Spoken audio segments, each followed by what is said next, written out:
Je suis heureux de te retrouver aujourd'hui pour discuter avec toi d'un investissement pouvant te faire gagner jusqu'à 200% de profit sur des obligations américaines avec un ETF nommé TLT. Alors reste bien jusqu'à la fin de cette vidéo si tu veux savoir comment faire pour l'acheter et pourquoi l'acheter à ce moment-là, à ce moment précis, c'est intéressant. On se retrouve donc sur la page de présentation de l'ETF de BlackRock qui se nomme donc TLT. On va essayer de faire quand même un petit récapitulatif pour vous expliquer ce que sont les obligations américaines pour ceux qui ne connaissent pas, vous permettre de comprendre comment ça fonctionne.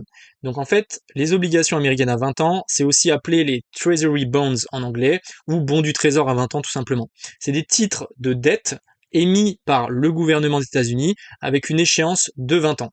C'est-à-dire que vous allez prêter de l'argent aux États-Unis pendant une période de 20 ans et à l'issue de ces 20 ans, ils vous rendent votre argent. Mais en contrepartie, vous allez toucher un rendement annuellement sur le capital que vous avez versé. Donc, admettons que vous prêtez 10 000 dollars aux États-Unis, et ben tous les ans, ils vont vous verser 4% de taux d'intérêt annuellement. Voilà. En achetant donc des obligations, vous prêtez de l'argent au gouvernement américain qui en retour, lui, s'engage à vous les rembourser. Donc pourquoi à l'heure actuelle c'est intéressant, on va le voir ensemble. En ce moment, en fait, on a des taux qui sont assez hauts, ce qui fait que le taux de rendement des obligations sont très intéressants, puisqu'on a quand même un risque économique qui pèse sur l'ensemble du monde, que ce soit en Europe, aux États-Unis, etc. Ce qui en fait que les taux obligataires sont très intéressants pour pouvoir placer son argent. Et c'est d'ailleurs comme ça que procèdent les banques, les assurances-vie, tous les fonds d'investissement vont créer du rendement à l'aide des obligations. Donc ils vont pas forcément acheter des obligations américaines, mais ils vont se diriger des fois vers des obligations européennes, françaises, espagnoles, italiennes, etc. Mais à l'heure actuelle, pour moi, pourquoi l'Amérique est un bon choix? Tout simplement parce que c'est l'économie la plus résiliente. On a toutes les plus grosses multinationales, que ça soit Amazon, Tesla, Facebook, pas TikTok, pardon, mais toutes les plus grosses sociétés au monde sont basées là-bas. On a une économie qui est construite autour de la croissance, donc ce qui en fait tout simplement un endroit, on va dire, le plus sûr possible à l'heure actuelle pour pouvoir investir son capital. Au niveau des rendements, comment ça fonctionne? Donc les rendements sur ce type d'ETF, si vous achetez TLT, en l'occurrence, si vous êtes français, vous pourrez acheter IDTL, c'est le même ETF mais pour les Français, parce que TLT, on peut pas l'acheter quand on est résident français. Donc vous allez pouvoir acheter IDTL, je le mettrai en lien dans la description de la vidéo. Et ça va vous permettre donc d'avoir un rendement qui est payé mensuellement par BlackRock. D'accord. Donc vous avez les rendements qui vont être affichés sur la page d'Interactive Broker. On ira faire un tour tout à l'heure ensemble. Au niveau des frais de gestion, donc c'est un ETF qui a des frais de gestion de 0,15% par an.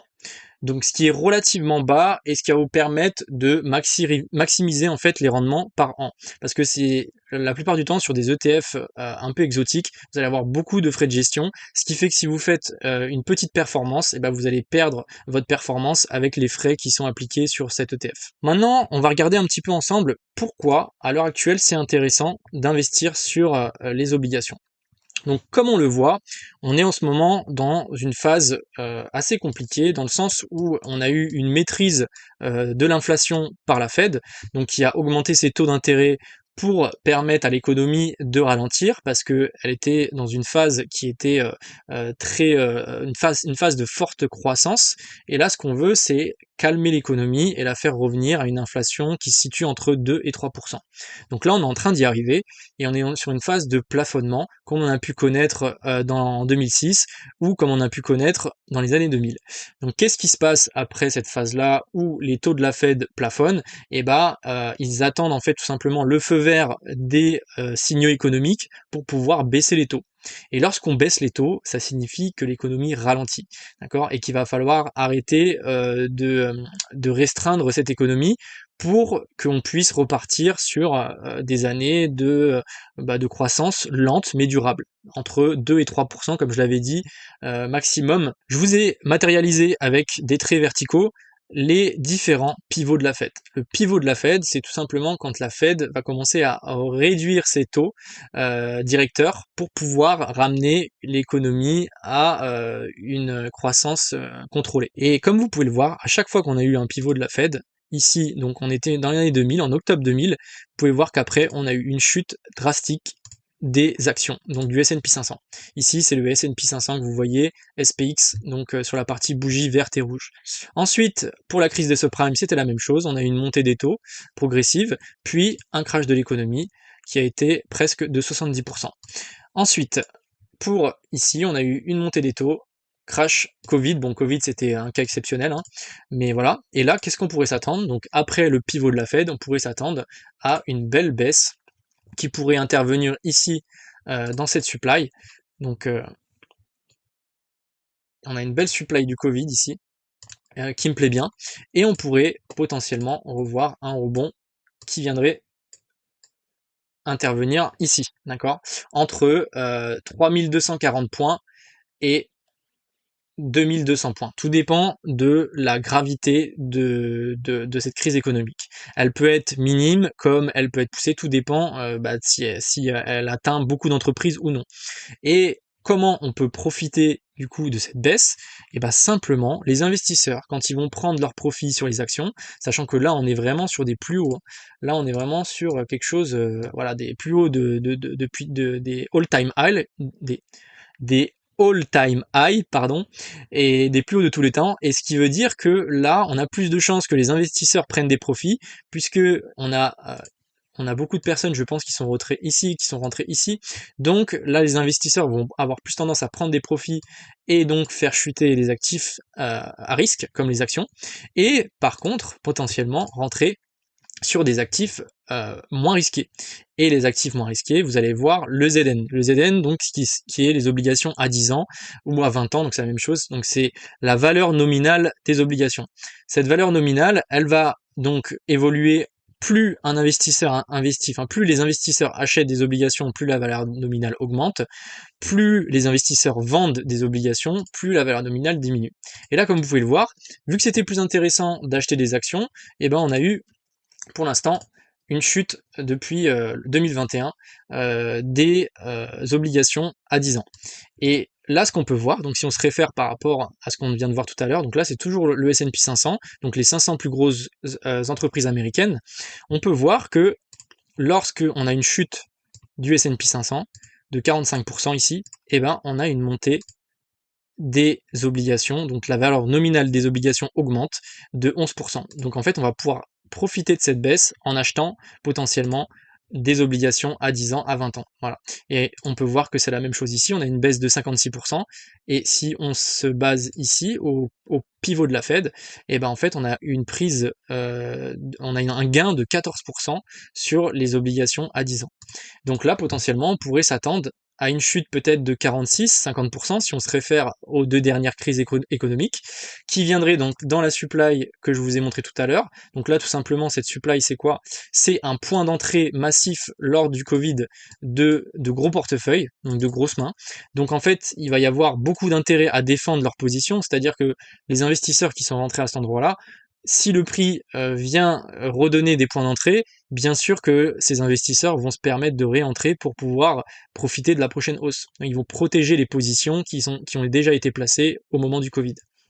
Donc pour moi, c'est un endroit qui est intéressant pour se placer sur les obligations américaines lorsqu'on aura le pivot de la Fed. Sachant que on peut un peu, par rapport à l'économie à l'heure actuelle, on peut un peu se dire que ça va arriver dans pas très longtemps. Donc être placé en avance, ça peut être une bonne solution pour déjà profiter d'un beau rendement au niveau obligataire. Je fais aussi un petit aparté pour vous expliquer pourquoi, selon moi, la crise devrait arriver dans les prochains mois, voire allez, l'année prochaine, grand max. Tout simplement parce que on a vraiment une pression économique qui est en train de se créer sur les consommateurs. Comme vous pouvez le voir avec cet article, on voit que la dette des cartes de crédit américaine s'élève à 1,13 trillion, ce qui est énorme. Et si on regarde par rapport au graphique, donc on peut voir qu'en 2018 ou en 2021, elle était assez basse, de l'ordre de 800 milliards, et là, on vient d'exploser le plafond de la dette des cartes de crédit.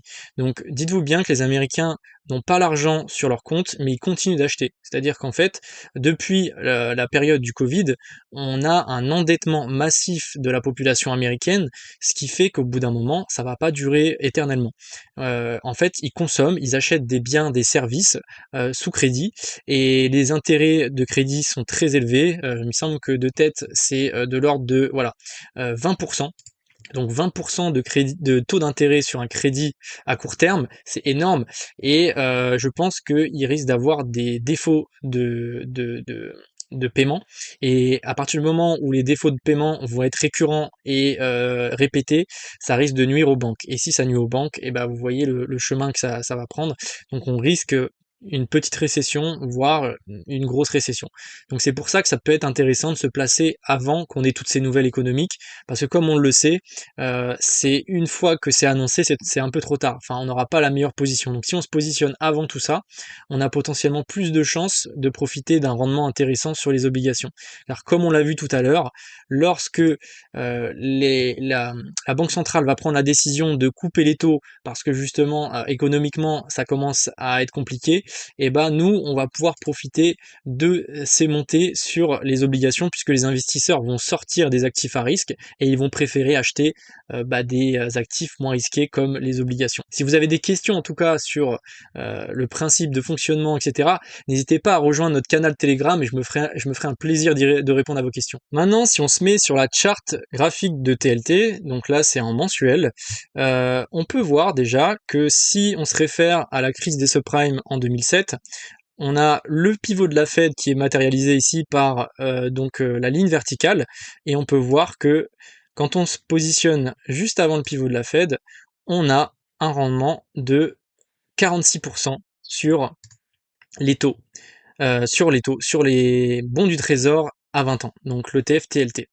Donc sachant que ici on a déjà bien retracé, donc là il y a beaucoup de personnes qui se sont débarrassées de leurs obligations à 20 ans américaines, et donc on serait potentiellement sur un potentiel rachat une fois que les personnes qui ont vendu leurs actifs à risque, donc les actions américaines, le S&P 500, donc Apple, Tesla, Amazon, etc., potentiellement vont vouloir créer du rendement avec leurs profits.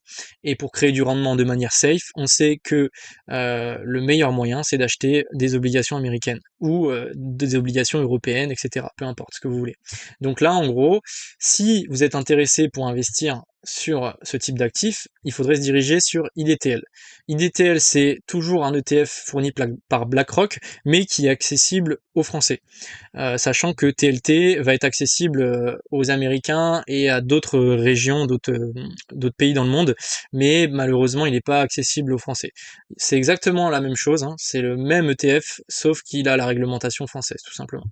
Donc il est émis sur la bourse de Londres, je crois, LSE, voilà. Donc c'est exactement le même graphe, sauf qu'on a tout simplement un peu moins d'historique sur ce type d'actifs, mais c'est exactement le même. Donc moi, comme vous pouvez le voir, j'ai mon prix d'achat moyen. Donc moi, ça fait déjà plusieurs mois que je fais du DCA. Donc le DCA, c'est du dollar cost averaging. Donc ça permet tout simplement de lisser son prix d'achat en fonction de l'actif, il monte, il descend, etc. Vous achetez en plusieurs fois. Donc moi, mensuellement, je vais accorder une partie, un pourcentage de mon capital. Ça peut être 10%, 5%, c'est vous qui voyez. Et petit à petit, je vais atteindre les 100% que je m'étais fixé pour investir sur cet actif. Sachant qu'en ce moment, je sors du marché action parce que je pense qu'on est dans une bulle spéculative autour de l'IA et qu'on devrait avoir des prix beaucoup plus intéressants dans les prochains mois. Alors je dis pas que ça va chuter demain ni dans 6 mois, j'en sais rien, mais pour moi, il est plus intéressant de se placer sur les obligations pour profiter du rendement déjà fourni par les États-Unis, et en plus de ça, potentiellement de la hausse, parce que là vous avez un double rendement qui s'effectue. Potentiellement, vous pouvez avoir une hausse, donc si vous achetez maintenant, une hausse qui pourra faire entre 30 et 40% suivant ce qui s'était passé en 2007, si on est dans le même scénario. Donc ça nous mènerait au moins ici à 4,5 sur IDTL, plus vous profitez du rendement obligataire qui est en ce moment, il me semble, de tête à 4 et quelques. Voilà. Donc c'est pas négligeable, on l'avait vu tout à l'heure, on va revenir dessus. Voilà, 4,5. Donc c'est très intéressant.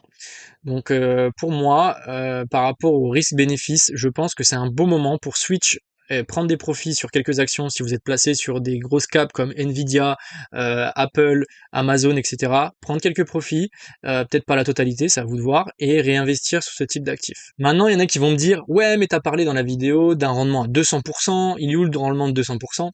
Et bah justement, petit cadeau pour ceux qui restent jusqu'à la fin de la vidéo, parce que ça me fait plaisir. Là, on est sur un actif donc qui reflète les obligations américaines à 20 ans, mais avec un effet de levier x3.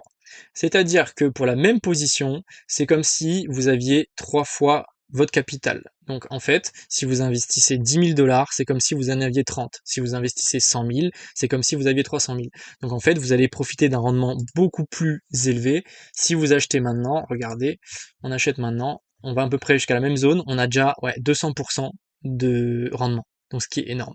Donc là, faites attention, c'est plus risqué parce que c'est la même chose à la baisse. C'est-à-dire que lorsque vous perdez 2% sur TLT, là vous allez en perdre 8, etc. Donc 6, pardon.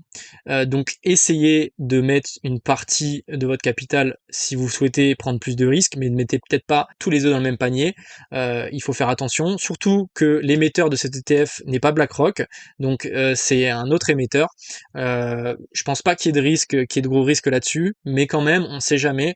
C'est pas une grosse société comme BlackRock, donc il faut toujours prendre ses précautions et vérifier avant d'investir. Faites vos propres recherches, c'est votre argent. En aucun cas, je suis un conseiller financier. Je partage juste même ma stratégie d'investissement et comment j'alloue mes différents capitaux en fonction des conditions de marché. Voilà, donc TMF qui est aussi achetable sur Interactive Broker et on va voir ensemble maintenant comment se procurer ces deux ETF. On se retrouve sur mon compte Interactive Broker, simplement dans la barre de recherche vous allez mettre IDTL, donc c'est bien celui-ci, IDTL USD 20 plus years. Vérifiez bien à transvaser vos euros en USD, sinon vous ne pourrez pas acheter ce type d'ETF. Quand c'est marqué USD ici sur un actif, il faut que vous ayez des dollars dans votre compte Interactive Broker. Donc pour ça, vous allez dans Transactions et vous cliquez sur Convertir des devises. Et dans l'onglet Convertir des devises, vous avez le choix donc pour convertir n'importe quelle devise à moindre frais. Il me semble que 2 têtes, c'est moins de 2 euros pour convertir des sommes allant jusqu'à 10, 15 000, 20 000 $, même plus. Donc vous avez largement de quoi faire pour convertir votre argent ici. Si on revient donc pour acheter le TF IDTL, dans un premier temps, on clique dessus, on clique sur Action, et là, vous allez avoir donc tout simplement la charte. Vous vérifiez bien, donc c'est la bonne charte avec le bon ticker comme sur TradingView, et vous allez pouvoir acheter donc ici, en cliquant ici, la quantité que vous voulez. Donc plus vous allez mettre une quantité élevée, plus va falloir faire vos calculs pour pouvoir, suivant ce que vous voulez investir. Admettons que j'en prends 100. Voilà, donc là vous mettez la quantité que vous souhaitez de l'actif. Si j'en achète 100, donc ça me coûtera environ 340 $, 1000, 3400, etc. Donc après c'est à vous de calculer combien vous en voulez. Vous mettez votre ordre d'achat limite ou au marché, c'est à vous de voir si vous voulez acheter en direct au meilleur prix ou en limite à une certaine zone de prix. Tout dépend si vous voulez être déclenché direct ou si vous voulez être déclenché à une certaine zone de prix. Quand vous mettez un ordre limite, il va falloir simplement définir donc un prix, un cours limite. Donc cours limite, il va falloir mettre, admettons que vous voulez un prix, vous voulez l'acheter à 2,29, voilà. Et là vous allez entrer à 3,29, donc vous aurez un ordre limite qui se situera par ici, d'accord. Donc après ça c'est à vous de voir. Moi je vous conseille d'acheter comme je l'ai fait, comme je l'ai dit en début de vidéo, en DCA en plusieurs fois. Vous pouvez investir par exemple ce mois-ci une somme, 500$, le mois prochain 500$, etc. Tout dépend en combien de fois vous voulez rentrer et tout dépend des capitaux que vous avez. Si vous avez 100 000 euros, vous allez peut-être rentrer à coût de 10 000. C'est à vous de voir. Voilà, tout dépend de combien vous voulez investir au total. Donc ça c'est pour la partie IDTL. Et ensuite pour TMF, vous tapez TMF tout simplement. Et c'est le premier, Arca, voilà, avec le 3 fois. Et là, vous avez accès donc à l'ETF, donc à effet de levier. Là, vous voyez ma position, donc je suis presque en profit, donc j'ai acheté moi tout le long de la chute ici. Donc j'ai profité de cette phase de range pour accumuler du TMF tout simplement. Et là, j'attends potentiellement un rebond haussier. On voit qu'on a quand même des forts volumes dans cette zone-là, donc on voit clairement qu'il y a des investisseurs qui profitent de cette chute pour accumuler et s'échanger du TMF. Donc potentiellement, on devrait avoir une hausse grâce à la chute des taux d'intérêt, à la bascule tout simplement des taux de la Fed. Donc j'attends ça avec impatience. En tout cas, merci d'être resté jusqu'à la fin de la vidéo. Si tu veux t'inscrire sur Interactive Broker et tu veux remercier mon travail, je t'invite à utiliser le lien qui est en description de la vidéo. Ça m'aide et ça me fait super plaisir pour pouvoir développer cette chaîne. Je t'invite également à t'abonner pour suivre les prochaines vidéos de la chaîne et à me laisser un like si tu as aimé la vidéo. Allez, je te laisse. Ciao.